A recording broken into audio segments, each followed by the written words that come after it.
much of that people saw. So, anyway, here we go. So, in conjugation, they are able to transfer, they make a copy of this, and then they're able to transfer it. And all of a sudden, you had one, and you now get two. That's pretty neat. So this is conjugation. This ring is called plasmid. This structure is called sex pili. Be totally like me to go, hey, label this. That is definitely something I would do. Okay. You already have this drawn, but draw it again if you want. You just sit here, right? Or take a picture, however you want to go about it. But know this, right? It'd be very neat to go, hey, A, B, C, D. Label the parts and tell me what function this is and tell me which organism is doing this. That would be me all day. Okay? Another thing is, if I've got one of these guys, and I get a little ring of DNA hanging out here, or some just random DNA hanging out here, and this guy comes along, he's like, hey, DNA. I might be able to use that. What is that? Transduction. Yeah. That's pretty neat. It's where it sucks up DNA, random DNA from the environment. So in that lab that I was talking about, you take some bacteria and they're not doing anything. And then you put some glow-in-the-dark DNA in there. It's DNA from a jellyfish. It's bioluminescence. And you put it in there. And it's not bioluminescing, it's just DNA. The DNA itself doesn't bioluminesce, but it codes for proteins that do this. And so you let it sit. And then all of a sudden your bacteria start to do transduction. They take up that DNA. And then you turn the lights off later on, and your bacteria glow in the dark. And that's called transduction. And then you can go further. You can take some bacteria that does transduction, and you can put them in another colony that does not do transduction, and with no environment, you can take bacteria that glow in the dark without the DNA. No, we're not going to do transduction again, but no DNA, but just take a couple of these bacteria and put them in a big colony where none of them glow in the dark, and let them sit for a while and come back, and you'll find all of them glow in the dark because of conjugation. They do cool things. We can get these guys to do what we want if we can package it the right way. You can get them to make insulin and stuff like that. It's pretty cool. All right. And yeah. Let's go ahead. Transformation, what's that? So the virus leaves some DNA behind. Okay? So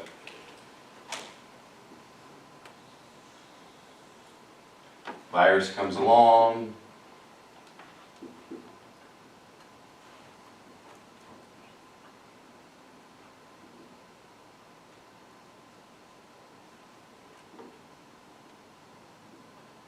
It infects this guy with some DNA,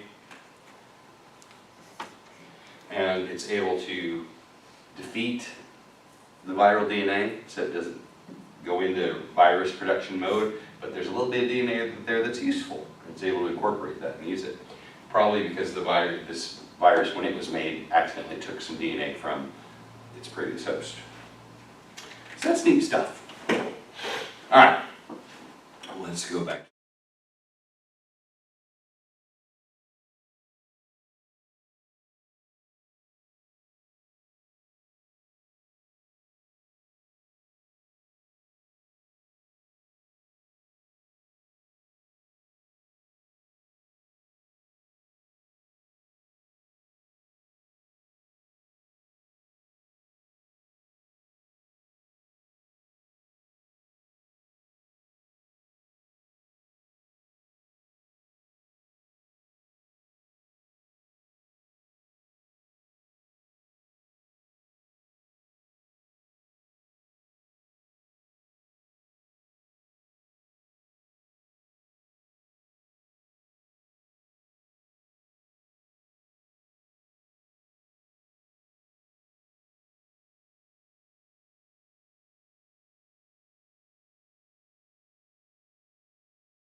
All right, let's go here.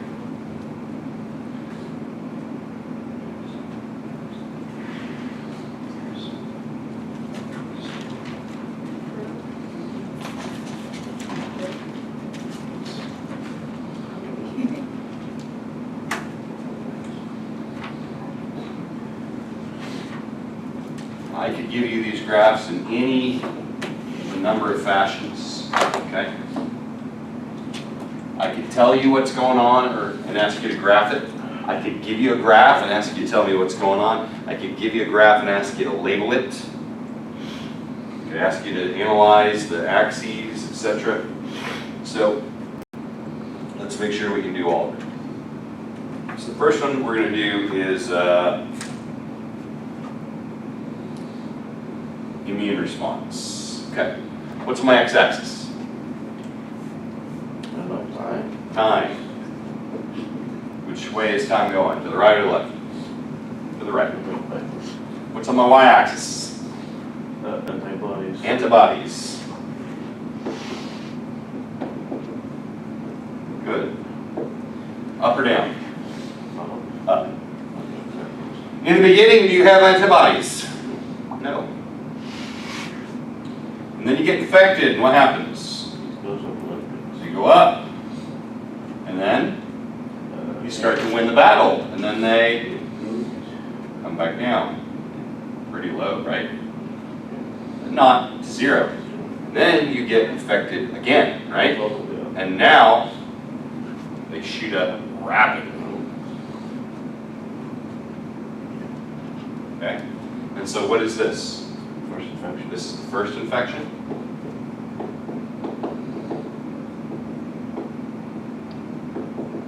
This is your second infection. Okay.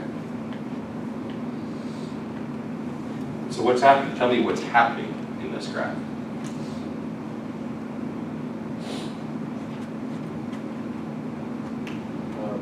In the first infection, your body didn't really know how to, which antibodies to generate. Yeah, you had to learn how to generate those antibodies, right? You had none. You made enough, you defeated it, then, you know, those antibodies kind of went away. What's happening in here? Well, now that your body has the antibodies, it can recover the second infection. Okay, so in particular, I'm talking about what's happening right in this spot here. So after you're infected and then you heal, your body doesn't need to generate antibodies anymore. That's right. But it's never zero, right? Your body remembers. My little boy he's learning math, you know, so things are new. You know, addition, subtraction, it's new. It takes him a while, right? I'm helping him with his work, you know, so something that takes him maybe half an hour to get through takes me maybe 4 minutes to get through. You get the point, right? Why? Because for him, it's like a first infection. For me, it's like a second infection. In between, he's doing math and, you know, he's doing addition and subtraction, so I remember that, right? Now, the harder stuff, maybe a better example would be later on if he starts doing trigonometry or something like that. I don't do trig all the time. I do trig sometimes.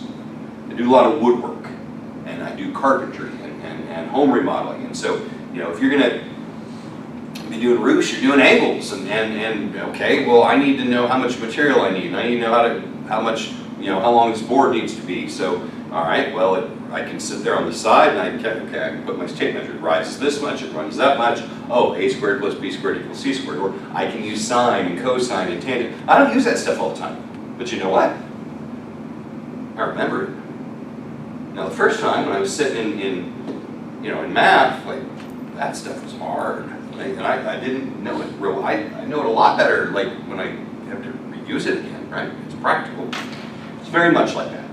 First infection, you get some exposure, you get some competence, you don't use it again, but you remember it.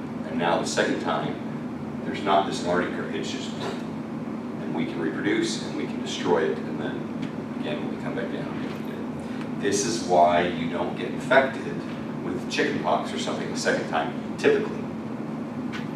Because when it's the second, this is the amount of antibodies. This isn't the amount of like viruses or bacteria. Your immune response is off the charts the second time. And so the second time you get infected, you might get a little, you might not feel good, but you don't know why. Because you're never going to get the chickenpox again, you know, typically. All right? So this happens often to you and you don't even know it. You're just like, you might be getting reinfected with something you already know how to defeat, and your body's just getting at it. This is, you know, this is the practical end of, as we talk about all these little things that cause disease and are troublesome and all that, this is the practical part of it that we want to know about, okay? Now, let's look at, there was one other graph. Do you remember what it was? Dinoflagellata. I'm going to go ahead and erase.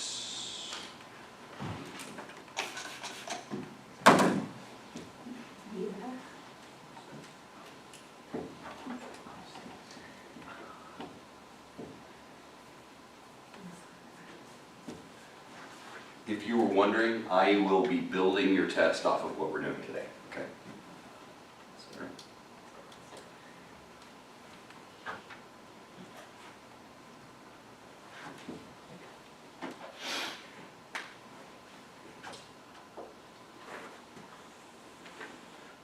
Okay, what's on my x-axis? Time. What's on my y-axis? The amount of Dinoflagellata. Concentration or amount or whatever. I'm going to have two things, right? It's a relative term. We're going to say concentration. Okay. And we're going to do two things. Do one in blue, one in purple. Blue's going to go first. What is it? Nutrients. Nutrients. Nutrients. Okay. And what? I'm in the ocean. Got a certain amount of nutrients. But then what happens? I get some kind of a massive influx of nutrients.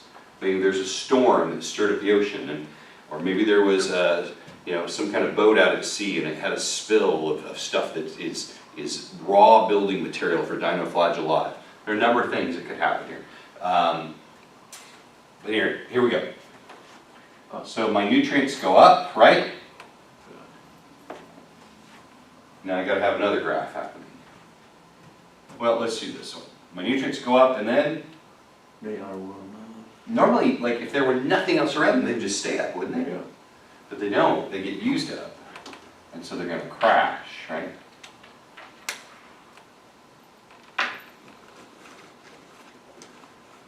Okay, so these are my nutrients. And then my Dinoflagellata, right? You need way more nutrients than you need Dinoflagellata. Because, it's like us, right? You need more things. You eat a lot. You got to have a lot of things to eat. So here's my Dinoflagellata. They're going along, consuming their nutrients, limited resources. The resources go up like crazy. What do these guys do? Go up like crazy. Go up like crazy. There's a lag though, right? They're falling behind. And then these guys crash. And then these guys crash.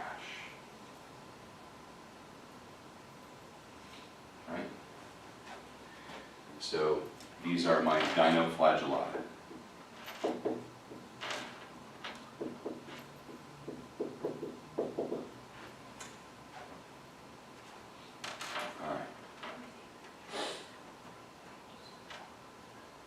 Explain this graph.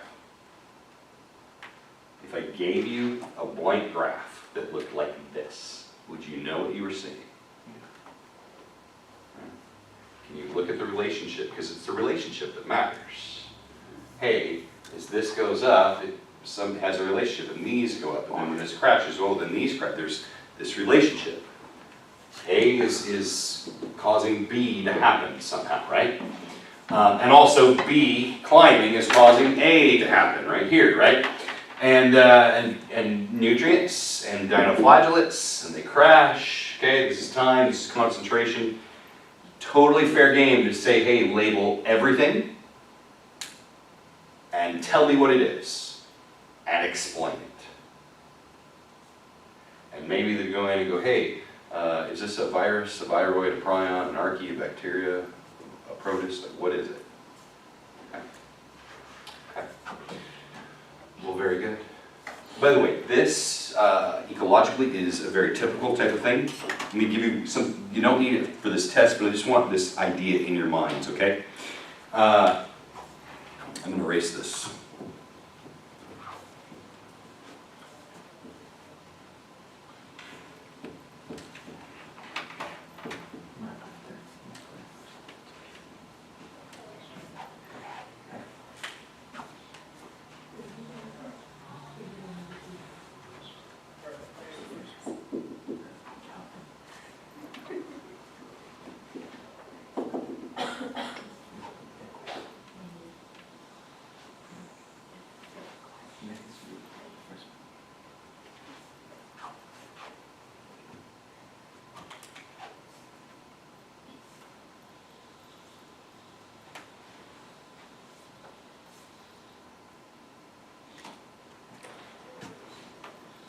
This is pretty classic. These oscillations, these two things that are out of phase. What we're seeing here, this happens in all kinds of predator-prey relationships.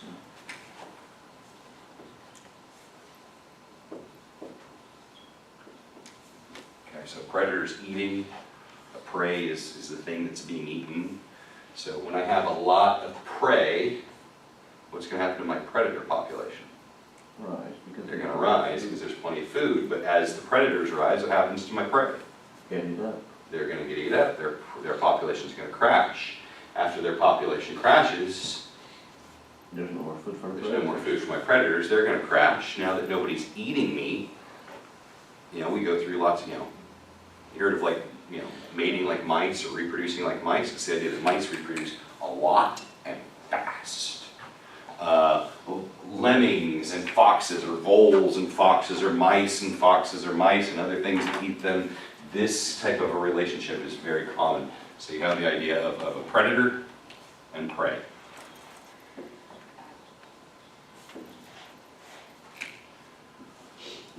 Well, there's a similarity here. Essentially, these are a natural resource for these guys, right? When the natural resource goes up, their population goes up. But when their population goes up, their natural resource crashes, and when they crash, they crash. So it has a lot of similarities to the dinoflagellata with their nutrients, okay? You got any questions for me? No? Everybody feels good? Okay. Be able to draw it, be able to label it, be able to categorize it, be able to understand it. Okay?